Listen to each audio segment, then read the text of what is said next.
मुख्यमंत्री देवेंद्र फडणवीस हे म्हणजे यांना तुम्ही आधीपासून ओळखत होता. त्यांनी तुमचं काम बघितलं, त्यांनी तुम्हाला पक्षात बोलावून घेतलं आणि तुम्हाला तिकीटही दिलं आणि रिपीटही झालं तिकीट. ह्या सगळ्यामध्ये तुमचे आणि मुख्यमंत्र्यांचे संबंध कसे आहेत? किंवा त्यांच्या कार्यप्रणालीबद्दल तुम्हाला काय वाटतं? हे नक्की आम्हाला जाणून घ्यायला आवडेल. मला खरंच खूप अभिमान आहे देवेंद्रजींचा.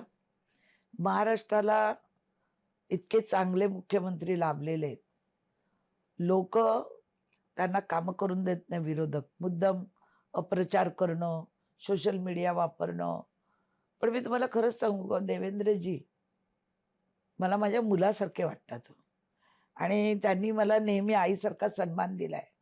ते मला असं बाजूला बसवणार, कुठेही मी समोर बसते. मी कधी बाजूला बसायला जात नाही. मला तो स्वभाव नाही पुढे-पुढे करणं. साहेबांनी बघितलं ओरडणार, मंदाताई आल्या, "या, या, या. बसा, बसा, बसा." उठवणार, जवळ बसवणार. मुलांना सांगणार, "असे फोटो काढ आमचे दोघांचे. चांगले आले पाहिजेत." मंदाताई किती घन विषय घेऊन आलेले आहेत. अशा बुट्टी-बिट्टी करून बोलणार ते. आणि मला त्यांचं कौतुक वाटतं. ते महाराष्ट्राचे मुख्यमंत्री आहेत. पण मला कधीच ते असं वाटलं नाही की ते महाराष्ट्राचे मुख्यमंत्री आहेत. इतके प्रेमळ आहेत ना, मला म्हणजे माझ्याकडे त्यांच्यासाठी बोलायला शब्द नाही देवेंद्रजीसाठी. ते जेव्हा विरोधी पक्षनेता झाले ना, मी त्यांच्याकडे जाऊन बसली. ते म्हणत होते ना, मी महाराष्ट्राचा अध्यक्ष होणार. म्हणलं, "नाही साहेब, तुम्ही विरोधी पक्षनेते व्हा. कुठलंही पोस्ट कमी नसते. त्यात तुम्ही तुमचा प्रभाव पाडणार. तुम्ही वकील आहात, अभ्यासू आहात. 2-2 वाजेपर्यंत काम करणारा पहिला मुख्यमंत्री आहे.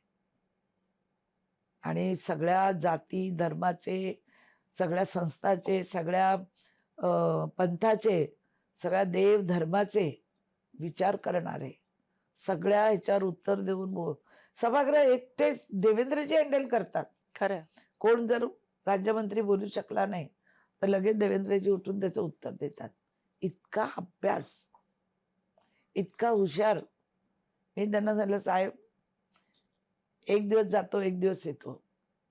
प्रत्येक दिवसात साहेब विरोधी पक्षनेते झाले, किती आवाज उठवला, किती कामं केली, किती त्यांची प्रतिमा विरोधी पक्षाने समोरचे लोक अजितदादा वगैरे बोलायचे.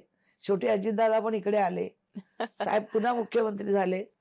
म्हणून मी बोलली, श्रद्धा सबुरी का फल मीठा होता है. खरं. पण मला कधीच असं वाईट नाही वाटलं की मला मंत्रिपद नाही मिळालं. माझ्या भाग्यावर मी सोडलंय. भाग्यात असेल तर मिळेल, नाही तर नाही मिळेल. त्याचा विचारच नाही करायचा.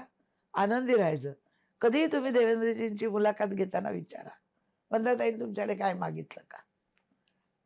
हे सगळे लाईन लावून असतात. त्या बिचाऱ्यांना किती त्रास आहे, किती प्रश्न आहेत त्यांच्याकडे. कुठे दुष्काळ आहे, कुठे पाणी नाही, कुठे काय नाही. एवढा महाराष्ट्रावर हा समाज मोर्चा काढतो, तो समाज त्यांना टार्गेट करतो. कोणाला त्यांनी कमी केलं? मराठासाठी त्यांनी काय नाही केलं, सगळं खरंय. केलं की. खरंय. तरी मोर्चे काढायचे उगाच. मी सांगते मुख्यमंत्र्यांना टार्गेट केलं टार्गेट जातं. करायचं. पण सगळ्यांना पुरून उरणारे एकमेव मुख्यमंत्री. मी पवार साहेबां मुख्यमंत्री होते, विलासराव मुख्यमंत्री, सगळ्यांना बघितलं, सुधाकरराव मुख्यमंत्री, तुमचे बाबा चव्हाण मुख्यमंत्री, अशोक चव्हाण मुख्यमंत्री, विलासरावजींना बघितलं. विलासरावचं एक होतं, ते कुठले पक्षभिक्ष नाही करायचे. त्यांच्यामुळे मला शाळेचा प्लॉट मिळाला. ते म्हणाले, "मंदाताई एकमेव महिला आहेत, महिला संघटना चालवतात, यांना प्लॉट द्या. सगळे पुरुष रोजच मागतात, त्यांना दिलेले आहेत, तुम्ही मंदाताईंना द्या."